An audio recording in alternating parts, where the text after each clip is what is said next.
Why do some people sound so natural in English, while others struggle for years?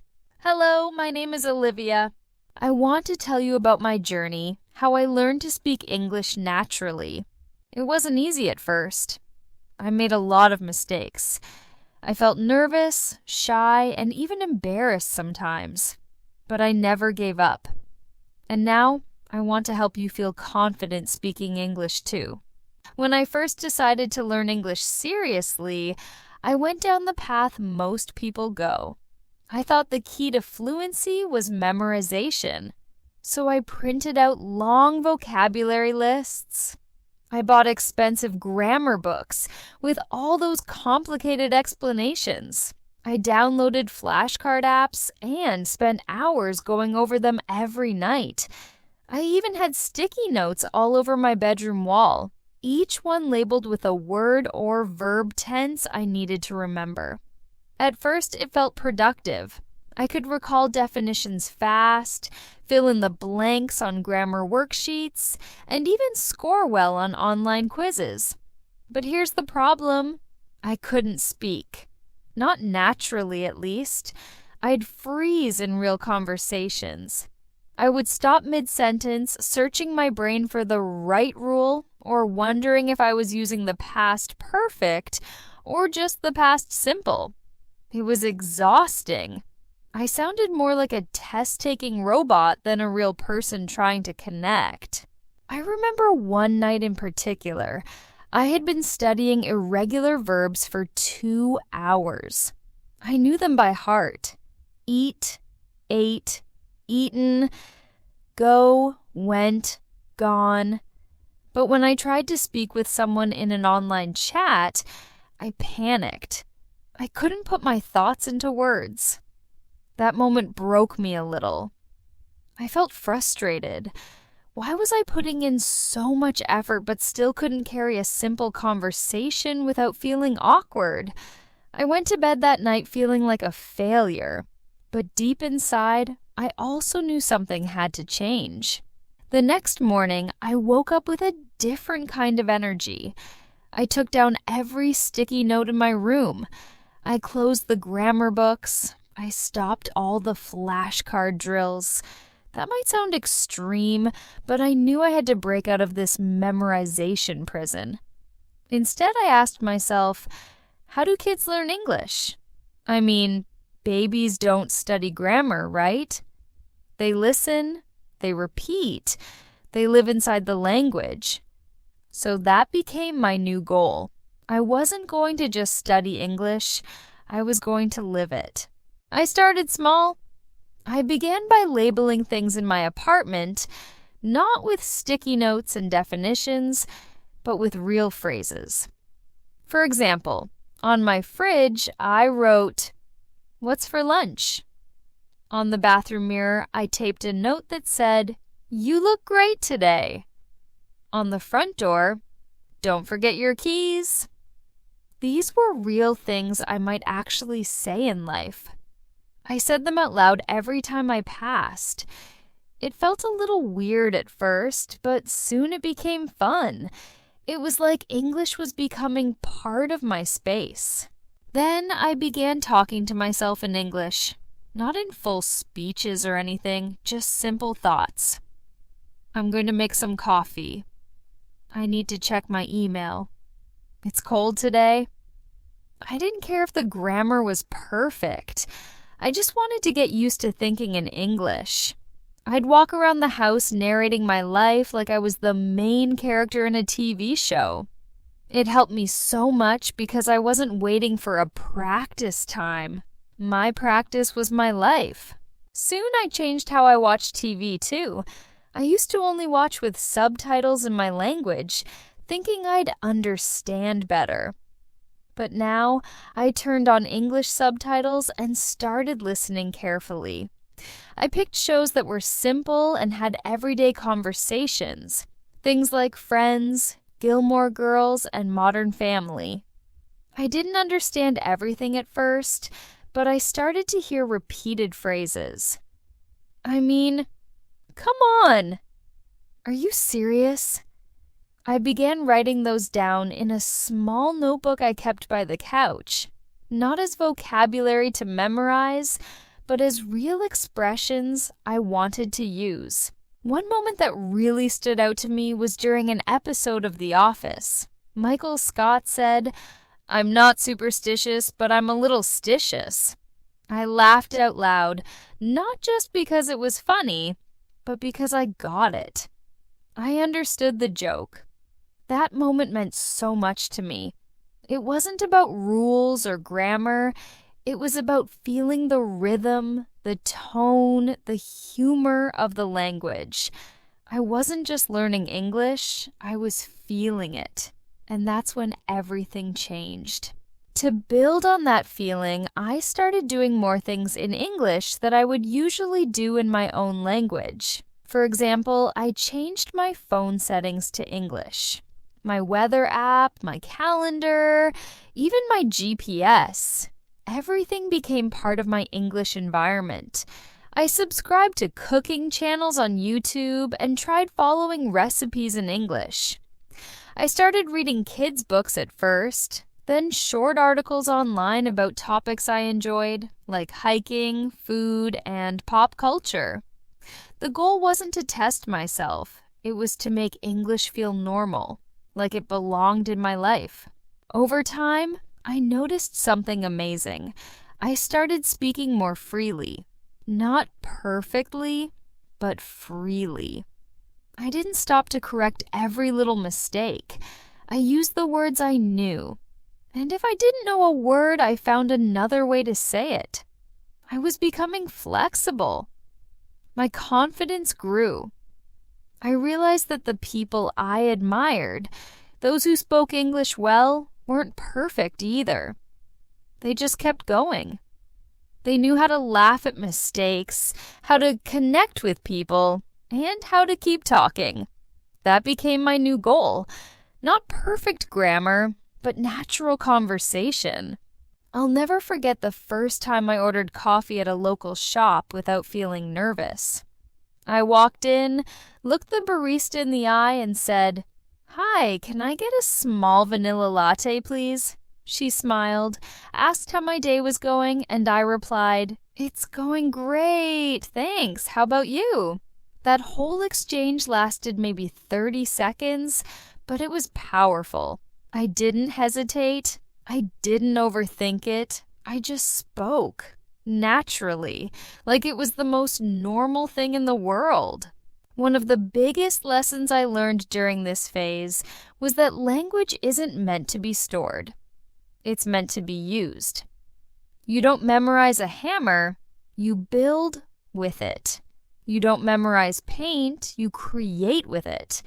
English was my tool now, not a test.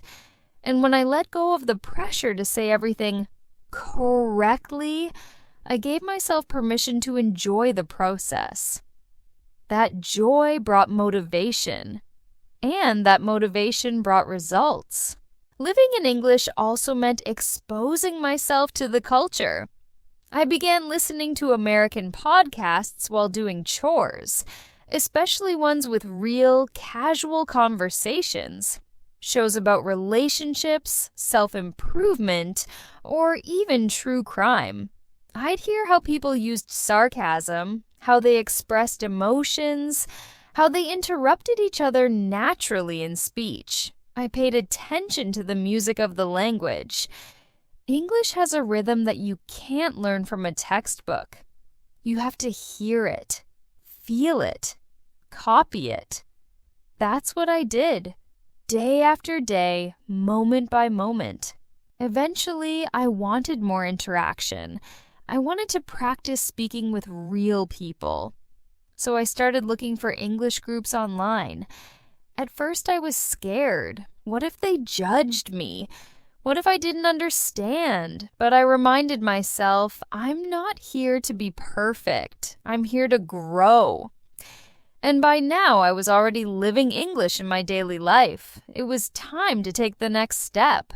That's when I discovered a small online conversation group that met weekly. It was casual, friendly, and open to learners like me. The first time I joined, I was nervous, but something inside me had changed. I wasn't there to impress anyone. I was there to speak, to connect, to keep learning. And that's exactly where the next chapter of my journey began, learning how real Americans talk, not in textbooks, but in life. Joining that online English conversation group felt like the turning point in my learning journey. I still remember my first session clearly. There were people from all over the world: Mexico, Vietnam, Egypt, Brazil, even a few from the US. Everyone had different accents, different reasons for learning English, and different levels of fluency. But we all had one thing in common. We wanted to sound more natural. Not just correct, but natural. That word kept coming up in our meetings. How can I sound natural? Someone would ask. How do Americans actually talk? And the truth was, none of us had a real answer. I realized right then that even though I had started living in English more, I was still stuck in a bit of a textbook bubble. I could ask for directions, I could introduce myself, I could order food or describe my weekend, but I still sounded formal, a little stiff, and sometimes even robotic. My sentences were clean, but they didn't have life. There was no rhythm, no expression, no slang, no color. And the more I listened to others in our group speak, the more I realized we were all speaking in the same careful, overly correct way. It wasn't how Americans really talked, and I wanted to change that. So I made a decision that week. If I wanted to speak English naturally, I needed to study how Americans actually speak. Not just how they write, not how they teach in school, but how they talk with their friends, their coworkers, their families. I wanted to hear the rhythm of real life, the jokes, the pauses, the and the way they say, I don't know instead of I don't know.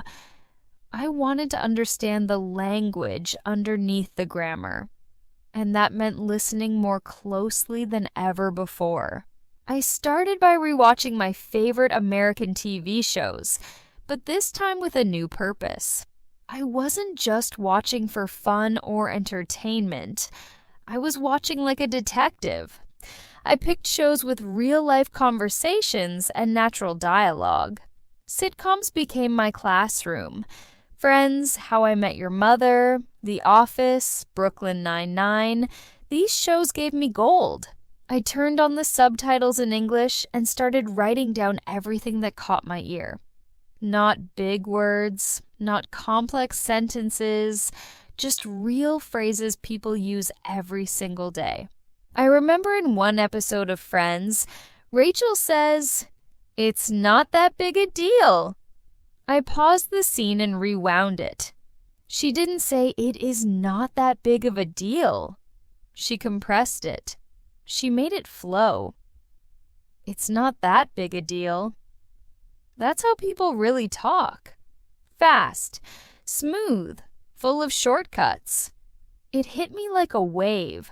I had been learning correct English, but I hadn't been learning connected English, the kind that flows naturally when someone's just chatting in a coffee shop or hanging out at a friend's house. So I kept going. Every day I set aside 30 minutes to watch American shows and focus on how people actually speak. I had a small notebook where I wrote down useful phrases and expressions. Things like, "You know what I mean? Are you serious right now?" Well, I'm just messing with you." "No worries." These were the kinds of things I never saw in my grammar book, but I heard them over and over in real conversations. I began repeating these lines out loud, mimicking the tone and speed. I'd sit in front of my mirror, practicing entire dialogues. I didn't just want to understand the words, I wanted to own the delivery. At first, I felt silly. I'd stand there pretending to be Jim from The Office or Monica from Friends, but it worked. Every time I practiced those lines, I felt myself getting looser, more relaxed. I started to get the music of American English, the rise and fall of the voice, the way sentences run together, the way one word blends into the next. It's something you don't notice until you really listen for it. But once you hear it, you can't unhear it. I also started watching YouTubers who were just talking to the camera, not teaching anything, just being themselves. Lifestyle vloggers, daily bloggers, people who made day in my life videos. I loved watching how casually they spoke, how they told stories, how they interrupted themselves, how they used phrases like, literally, and honestly, without even thinking. I know those filler words might seem useless, but they actually gave the speech texture. They made it feel real, normal, human, and I wanted that more than anything. One video I watched was a girl walking around New York City with a coffee, talking about her weekend. She said, "So I'm literally running late, like always, and I'm pretty sure I forgot my wallet," which is classic me. I laughed, not because it was funny, but because I could hear how real it was. No grammar textbook would ever teach that sentence. But that's how people actually talk. I repeated her words again and again until they felt like mine. That's what I did. Collect little pieces of speech like souvenirs, then add them to my voice. To take it further, I started shadowing. That means you listen to someone speaking English and repeat their words at the same time, matching their tone, speed, and emotion. It's not easy. You have to listen and speak at once, which sounds impossible, but it trains your brain fast. I used clips from podcasts, shows, even Instagram reels. I'd put in my earbuds, press play, and shadow the speaker like I was their echo. Sometimes I stumbled, sometimes I fell behind, but with each session, I got smoother. Shadowing taught me more than pronunciation. It taught me how to breathe like an American speaker, where to pause, when to stretch a word, how to say gonna instead of going to, or lemme instead of let me. These tiny things made a big difference. I was learning how to flow, not just how to speak. I also spent time learning the common small talk topics Americans use. In other cultures, people might jump right into deep conversations. But in the US, people love to talk about the weather, their weekend, their plans for the day, even what they had for lunch. So I practiced that too. I'd imagine I was standing in line at a coffee shop and someone said, "How's it going?" I'd answer out loud, "Pretty good, thanks. Just trying to wake up. Need my caffeine fix." Then I'd switch roles and ask, "How about you?" I made these mini scenes in my head. That way, I was ready when real small talk happened. Eventually, all this listening and mimicking started to pay off. During one of our online English group calls, I said something like, "No worries, I've got it." And one of the native speakers smiled and said, "Wow, you sound like a real American." I wanted to cry, not because I needed the compliment, but because for the first time I felt seen. I didn't just sound correct, I sounded natural.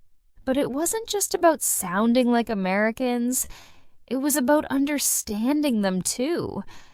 I could finally hear the emotion behind the words. I noticed sarcasm. I caught jokes. I understood when someone was being playful or serious. It made me feel connected to the culture in a deeper way. Language wasn't just something I was studying, it was something I was part of now.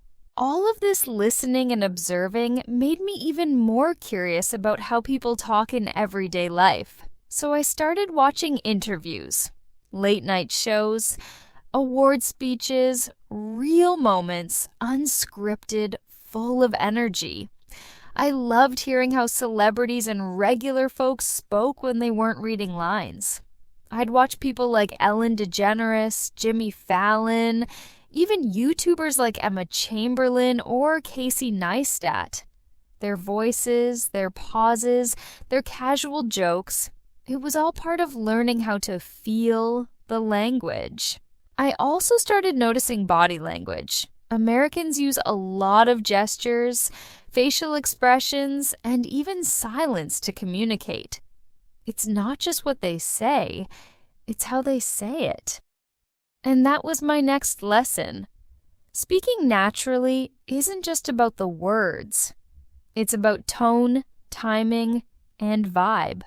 It's about being present, being relaxed, and being yourself. But to get there, I had to face one more fear: talking to real people in real time, using everything I had learned.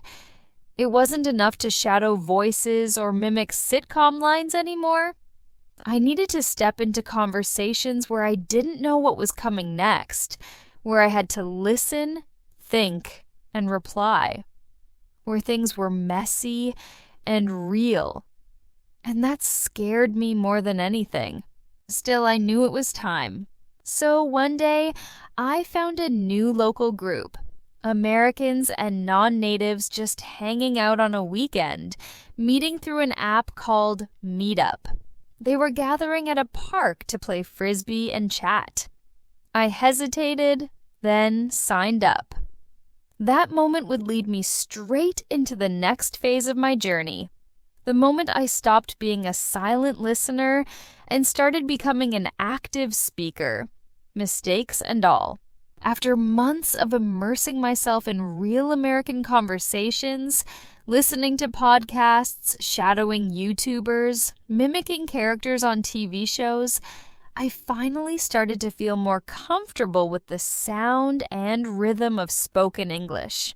I was getting better at catching everyday expressions, responding in real time, and even thinking in English without translating word by word.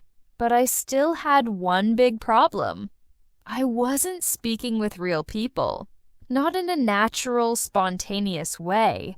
It's one thing to talk to yourself or repeat lines from a show. It's a whole different thing to speak with another person, live, unscripted, and unpredictable. That realization hit me on a Saturday morning while I was making pancakes. I had just finished watching a video of a girl from California doing a Q&A session on Instagram Live. She spoke with such ease, like English was pouring out of her naturally. She laughed, made little mistakes, and even corrected herself mid-sentence, but never lost confidence. I wanted that freedom. I didn't want to sound perfect. I wanted to sound comfortable. And deep down, I knew the only way to get there was by actually using English with real people, even if I messed up. Especially if I messed up. So that day, I made a bold decision. I opened my laptop, went to Facebook, Reddit, and Meetup, and searched for online English-speaking groups. I wasn't even sure what to look for, but I typed in keywords like casual English conversation, language exchange, and in Zoom English chats. To my surprise, there were tons of groups out there. Some run by teachers, others by volunteers, and many created by learners just like me. I joined 5 that seemed active and friendly. Most met weekly over Zoom or Google Meet, and a few had private WhatsApp groups where people shared tips, funny phrases, and even memes. The first group I joined was called English and Chill. I remember their logo was a cup of coffee with a smiley face, and the description said, "A chill place to make friends, practice English, and mess up without fear." That line, "mess up without fear," hooked me. I needed that. So I signed up for the next Saturday session. It was scheduled for 4 p.m. Eastern Time. I marked it on my calendar with nervous excitement. When Saturday came, I was a mess. I changed my shirt 3 times. I tested my mic and camera like 10 times. I paced around my room rehearsing ways to introduce myself. "Hi, I'm Olivia from Colorado." "Hi, I'm Olivia and I'm learning English naturally." "Hi, I'm..." Nervous. I was sweating, and I hadn't even joined the call yet. Then, at exactly 4 o'clock, I clicked the Zoom link. A small group popped up. 7 people, including the host. Some looked relaxed, some just as anxious as I felt. The host, a cheerful guy named Ethan from Ohio, greeted everyone with a big smile. "Hey, welcome to English and Chill. Don't stress, don't overthink. Just be yourself. Let's make mistakes together." That simple introduction melted my fear a little. When it was my turn to speak, my voice shook. "Hi, I'm Olivia. I live in Colorado. I'm learning to speak more naturally." I cringed a little inside, thinking I sounded awkward. But Ethan just smiled and said, "That's awesome, Olivia. Thanks for sharing. You're in the right place." Then he moved on to the next person. Just like that. No judgment, no corrections, just support. I took a deep breath and smiled for the first time that day. That one session changed everything. Not because I spoke perfectly. I didn't. I fumbled through a story about hiking and forgot how to say trail. I said I walk on the ground where the walk is. Everyone laughed kindly, and someone said, "Do you mean trail?" I laughed too and said, "Yes, trail. Thank you." I didn't feel embarrassed. I felt free. I had made a mistake in front of strangers, and it wasn't the end of the world. It was the beginning of growth. From that point forward, I joined the group every single week, and I made a promise to myself. I would stop trying to be fluent and start trying to be brave. I decided to make mistakes on purpose, not in a careless way, but in a curious, experimental way. I tried using new words I'd heard on podcasts. I tested slang I'd picked up from shows. Sometimes it came out wrong. Sometimes I mispronounced things. One time I confused beat around the bush with bush around the beat, and everyone giggled. But the laughter was kind, and it helped the phrase stick in my brain forever. I kept a notebook beside me during every session, not to write grammar rules, but to jot down phrases I heard people use in real conversations. I wrote down things like, "No biggie."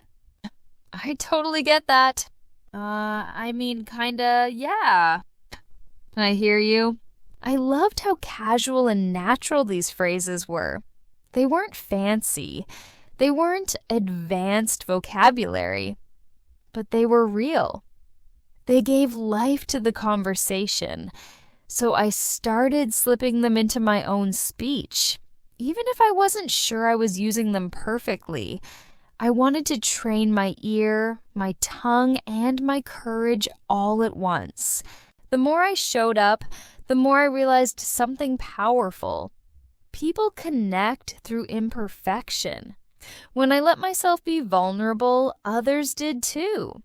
We weren't just language learners, we were real people having real conversations. We talked about movies, food, pets, jobs, breakups, dreams. One girl from New Jersey shared how she was learning Spanish for her boyfriend's family. A guy from Georgia told us about his first solo trip to Europe. I shared about my English journey, and they cheered me on. Eventually, I became one of the regulars. Ethan even asked me to help co-host a few sessions when he was busy. Me, the girl who once froze while ordering coffee. I still made mistakes, but I didn't care. In fact, I welcomed them. Every mistake was a lesson. Every awkward moment was a step forward. The fear that had once controlled me had lost its power. What I didn't expect was how much these conversations would help me emotionally, not just linguistically. I felt more connected to people across cultures. I gained confidence not just in speaking English, but in being myself in English. That's something no grammar book can teach. It comes from showing up, messing up, and realizing you're still worthy of being heard. I also started pushing myself outside the group. I joined voice chats on language apps. I called customer service in English instead of switching to my native language. I started leaving voice messages in group chats. And one day, something incredible happened. I had a full 30-minute conversation with a native speaker from California, and I didn't freeze once. I didn't even translate in my head. I just spoke. Naturally, freely, imperfectly, but confidently. One thing I tell every new learner now is this: don't wait until you're ready. Talk before you feel ready. Talk while you're nervous. Talk while your grammar is messy. That's how you get better. That's how you become natural. By making mistakes, I learned more than I ever did from studying. I learned how to respond quickly, how to keep the conversation going, how to use fillers like you know, like, and kind of to sound more relaxed. I even picked up some jokes and puns. I started living in the language, and it felt amazing. And most of all, I learned that natural English isn't about knowing every word. It's about knowing how to keep going when you forget a word. It's about communication, not perfection. That's what led me to the next big step in my journey. Something that changed everything. Learning to think in English, not just speak it. Because the real magic happens when English is no longer something you do. It's something you think in, something you feel deep in your mind, something that becomes second nature. After spending months in online English groups, making mistakes on purpose, and pushing past my fears, something inside me started to shift. I had grown so much. My vocabulary was more natural. I could follow conversations without zoning out. And most importantly, I didn't feel like a fraud when I opened my mouth. Still, I felt like there was something holding me back. I could speak in English, yes, but only when I prepared to speak. I needed time to form my sentences. I had to think in my native language first, then mentally translate, rearrange the words, and finally deliver them in English. That whole process slowed me down and made me feel disconnected. I wasn't speaking with ease. I was performing, and it exhausted me. One night, after a group call with a few native speakers, I lay in bed staring at the ceiling, frustrated. I had done well in the conversation. I had used a few new phrases, made people laugh, and even explained my favorite Thanksgiving memory without stumbling too much. But the minute the call ended, I thought to myself in my native language, I did okay, but I could have said that story better. And that's when it hit me. Even in my private thoughts, I wasn't using English. I was still translating my life through another lens. That had to change. So I made a decision that night, one that completely changed the way I learned. I promised myself, from now on, I will think in English. I didn't wait until the next week or next month. I started the next morning, even though I wasn't sure how. The moment I opened my eyes, I told myself in English, "It's a little cold this morning." Then I sat up and thought, okay, what do I have to do today? I listed my to-dos mentally. Make breakfast, check email, get groceries, walk the dog. All in English. It felt awkward at first, like I was forcing something that didn't belong, but I kept going. I whispered my thoughts while brushing my teeth. I need more toothpaste.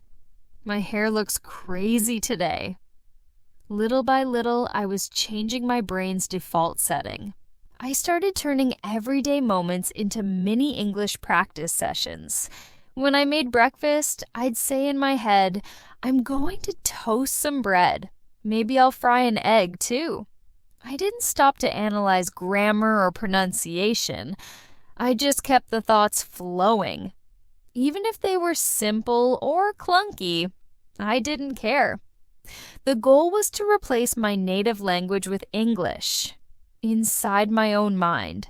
This habit followed me everywhere. While waiting at a red light, I'd describe what I saw. That guy looks tired. His coffee cup is huge. I like her sweater. When I walked through the grocery store, I'd think, do I need more milk? Oh, right. I forgot to bring my list. What aisle is the cereal in again? I was becoming my own narrator. I started calling this practice daily English thinking, and it became one of the most powerful tools in my learning journey. At first, my brain resisted. I'd slip back into my native language without realizing it. But every time I noticed, I gently switched back to English. No guilt, no pressure, just persistence. And slowly, something magical started to happen. English became automatic. I didn't need to stop and translate all the time. My mind started forming complete thoughts in English, thoughts that felt natural and unforced. I began journaling in English too. Nothing fancy, just 5 minutes a day. I wrote about how I felt, what I planned to do, or what I was grateful for. Some days, I only wrote a few lines. Other days, I filled up a page. It wasn't about grammar or perfection. It was about thinking freely. That's when I realized something important. Writing in English helps you think in English. The two are deeply connected. Another thing I did was talk to myself out loud. A lot.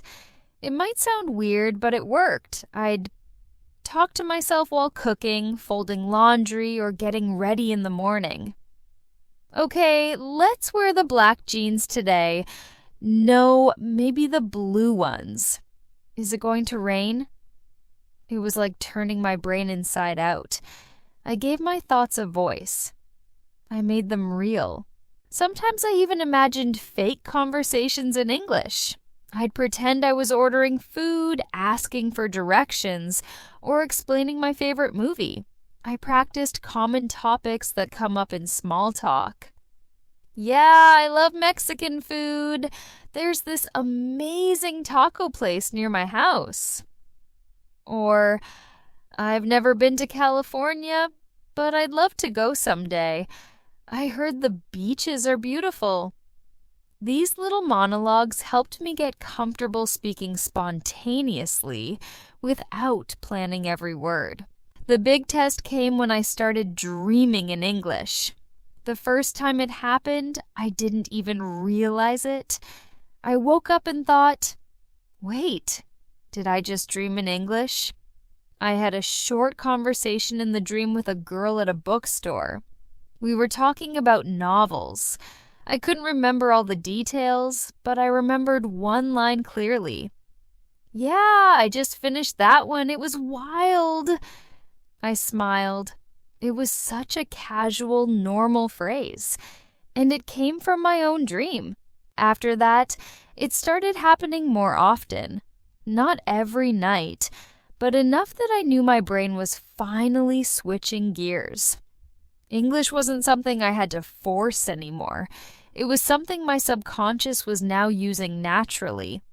I can't explain how rewarding that felt. It was like crossing a bridge and realizing you don't need to look back. There's something powerful about thinking in the language you're learning. It makes everything feel more real. You stop seeing English as a subject or a skill. It becomes your internal voice, your way of processing life. That changes how you speak, how you listen, how you exist in the language. Thinking in English also helped me in everyday interactions. When I walked into a store and the cashier asked, "How's your day going?" I didn't have to pause or panic. I had already thought, "I'm doing well, thanks, just running a few errands." That line was ready to go because I had rehearsed it mentally 100 times. The same thing happened at work. I was volunteering at a local shelter, and one of the staff members asked if I could help with paperwork. Without even thinking, I said, "Sure, I've got a few minutes. What do you need?" That sentence flowed naturally. No translation, no second guessing. I also started understanding American humor better. Thinking in English made me more aware of puns, sarcasm, and subtle jokes. I'd watch stand-up comedians and actually laugh, not just because I understood the words, but because I got the meaning. It helped me feel more connected to the culture. And when you understand humor, you start feeling like you belong. Another surprising benefit of thinking in English was how it helped me manage emotions. When I was upset, I'd talk myself through it in English. "It's okay. You're allowed to have a bad day. Tomorrow will be better." When I was proud of something, I'd say, "You did it. Look how far you've come." It became a kind of self-care, a way to comfort myself while also practicing.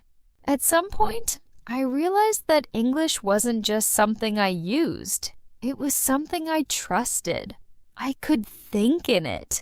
I could dream in it. I could live in it. That's a powerful feeling, especially when you've spent years struggling to get there. I didn't need to be perfect. I just needed to be present. And thinking in English helped me stay in that presence every single day. Of course, there were still challenges. I'd forget words, I'd mix up idioms. Sometimes my sentences still came out clunky, but instead of freezing, I adapted. I'd say, "I don't know the word, but it's kind of like," or "I can't explain it exactly, but you get the idea." And you know what? People understood me. That's what mattered. The best part? The more I thought in English, the more I sounded like myself in English. Not a textbook version, not a stiff, robotic version, just me, Olivia. Laughing, stumbling, growing, and speaking with heart. That's when I knew I had one final step to take, one that scared me and excited me at the same time. To stop chasing perfect grammar and polished vocabulary, and instead focus on being real. To speak with confidence, mistakes and all. To trust my instincts. To stop trying to sound fluent and just be fluent in my own natural way. I used to think fluency meant perfection. That being fluent in English meant you had to speak without any hesitation, never mess up a verb tense, and use idioms like a native speaker. That idea controlled the way I approached learning for so long. I chased after it like some golden trophy I had to win before I could truly believe in myself. But after everything I'd been through, from ditching memorization, to practicing on purpose in online groups, to training my brain to think in English, I was finally standing at a place where I could see the truth. Chasing perfect was never the goal. Chasing real was. This realization came to me slowly, over time, and through many small, quiet moments that had nothing to do with grammar quizzes or fancy vocabulary. It happened when I had a heartfelt conversation with a friend and forgot that I was speaking English. It happened when I told a joke in a group chat and people actually laughed. Not at me, but with me. It happened when I was honest with myself and admitted, I'll never sound like someone born and raised in Chicago or Los Angeles or Atlanta, but I can sound like me, and that's enough. I remember the exact day when this shift in my thinking truly sank in. I had been invited to join a virtual English meetup hosted by an American woman in Ohio. It was a casual group, mostly folks who just wanted to connect, talk about life, and improve their communication. No pressure, no rules, just show up and speak. That day, I was feeling bold, so I shared a story about something that had happened earlier that week. I was trying to explain a misunderstanding I'd had with a neighbor over a trash pickup schedule. It wasn't a big deal, but as I was speaking, I stumbled. I blanked on the word for recycle bin. I paused and then said, "You know, the blue box where we put plastic and cans, that thing?" Everyone smiled. One guy said, "Oh, the recycling bin?" I nodded. We all laughed a little. It was no big deal. But that moment stuck with me. Because I didn't freeze. I didn't panic. I didn't beat myself up for not remembering one silly noun. I kept going. I communicated. And people understood me. That was real communication. Not perfect, but real. It was the moment I realized I could trust myself in the language. I didn't need every sentence to sound like it came from a textbook. I just needed to be understood and to understand others. That shift in mindset opened up a whole new way of living and learning. I stopped obsessing over correcting every little thing I said. I let myself talk freely, even if it wasn't always grammatically perfect.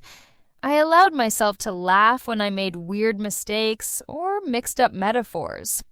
I started enjoying English again, not just as a goal to achieve, but as a tool to live my life with. There's so much pressure in traditional language learning to get everything right. We're taught that accuracy is the gold standard and any mistake is a failure. But the truth is, native speakers mess up all the time. They say ain't and gonna and I seen that movie. They forget words mid-sentence and say thingy or what's it called. They use wrong tenses in casual conversation. And guess what? Nobody kicks them out of the English club. Once I let go of that impossible standard, I felt free. I didn't have to hide behind fear or formality anymore. I could speak like a real person, with personality, humor, even a little sass. I started using contractions more naturally. I'm not sure. You're right. We'll see. I stopped second-guessing whether I was supposed to say less or fewer in every situation. I focused on what mattered, being understood, being clear, being me. The more I leaned into authenticity, the more confident I became. I spoke up more in meetings at work. I participated more actively in my online community. I even started recording short video diaries in English, just for myself. I'd talk about my day, my thoughts, or even my worries. And as I watched those videos back, I didn't judge myself. I celebrated the fact that I could talk freely in the language that once scared me. One of the biggest lessons I learned was that vulnerability is powerful. When I allowed myself to be imperfect, people felt more connected to me. My English-speaking friends told me they admired how brave I was. They appreciated my honesty. They saw my mistakes not as flaws, but as evidence of effort and growth. That kind of response changed everything for me. I stopped feeling like a student and started feeling like a communicator. Another turning point came when I was asked to give a short presentation at a local community group that offered ESL support. I wasn't a teacher. I wasn't even fully fluent in the traditional sense, but I had lived the struggle. I knew what it felt like to be scared to open your mouth, afraid of judgment or ridicule. And now, I was someone who could offer hope. I stood up in front of that small group, maybe 10 people, and told my story. I told them how I used to freeze up every time someone said hi, how I used to write down every phrase like I was building a dictionary in my head, how I used to cry when I couldn't say what I wanted to say. And then I told them how I changed, how I gave myself permission to be messy, to be human, to make mistakes and keep going. I told them how I practiced thinking in English while folding laundry or cooking dinner. I told them how I let go of the fantasy of perfection and found something better, something real. When I finished, one woman came up to me and hugged me. She said, "Thank you for saying it's okay not to be perfect.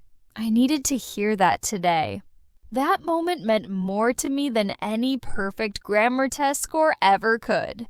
It reminded me that learning a language isn't just about words. It's about connection. And perfection is the enemy of connection. When you're focused on sounding flawless, you lose your ability to be spontaneous, to be funny, to be yourself. And that's what people actually want, to connect with the real you. Since then, my approach to English has been radically different. I still learn new vocabulary, I still look up grammar rules when I need to, but I don't let those things control me. I don't put off speaking until I'm ready. I speak now. I write now. I live now. And yes, I still make mistakes. Just last week, I was talking to someone about a holiday and said, I did a picnic, like when I meant to say I had a picnic. We laughed. It didn't ruin the conversation. It didn't make me any less smart or capable. It just made me human. And honestly, that's all I want to be. Looking back, I realized that the biggest barrier to fluency wasn't vocabulary or grammar. It was fear. Fear of sounding stupid. Fear of judgment. Fear of not being good enough. But the moment I replaced fear with curiosity, everything changed. I became more open, more playful, more free.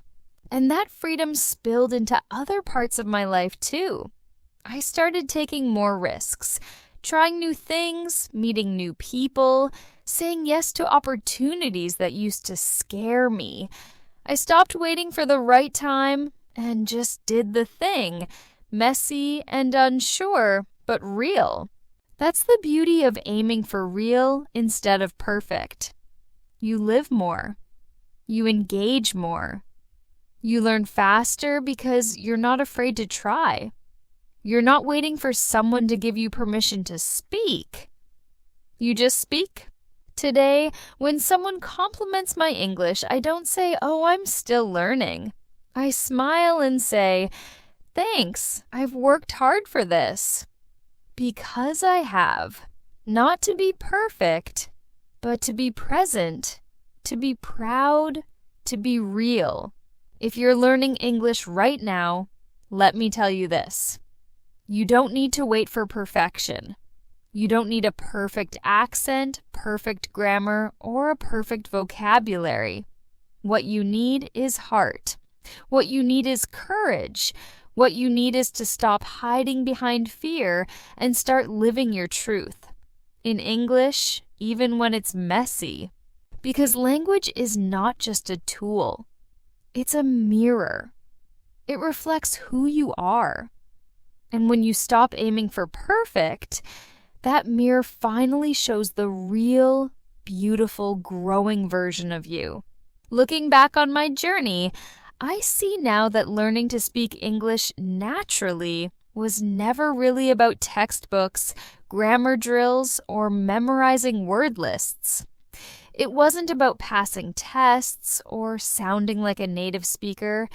It was about finding the courage to use my voice in my own way and in my own time. Every step I took, from living English instead of memorizing it, to practicing out loud with others, to thinking in English and letting go of perfection, brought me closer to something much deeper than fluency. It brought me to authenticity. It brought me to freedom. It brought me to myself. I used to think of English as a wall I had to climb.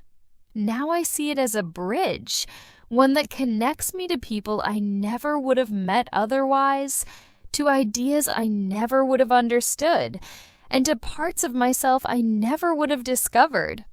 Speaking English naturally gave me more than just a skill. It gave me access to an entirely new world and a more confident version of me. There were days I wanted to give up, days I felt embarrassed, small, or misunderstood. But every time I chose to keep going, to speak even when I was scared, I became braver, not just in language, but in life. I learned how to trust myself. I learned how to laugh at my mistakes instead of hide from them. And most importantly, I learned how to show up as me, flawed, growing, real. And now, here I am, talking to you.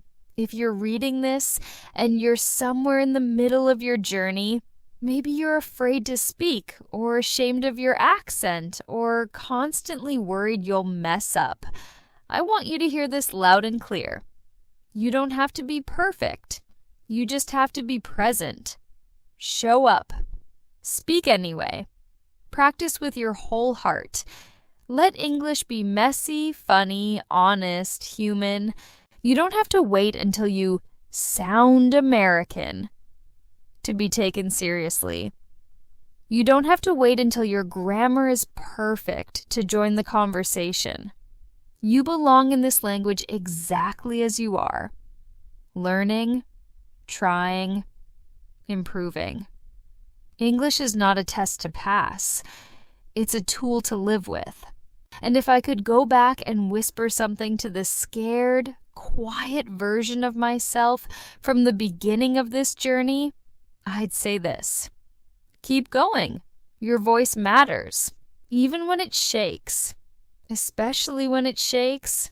So, wherever you are today, whispering to yourself in the mirror, joining your first online group, thinking in English while making your morning coffee, I hope you keep showing up. I hope you choose real over perfect.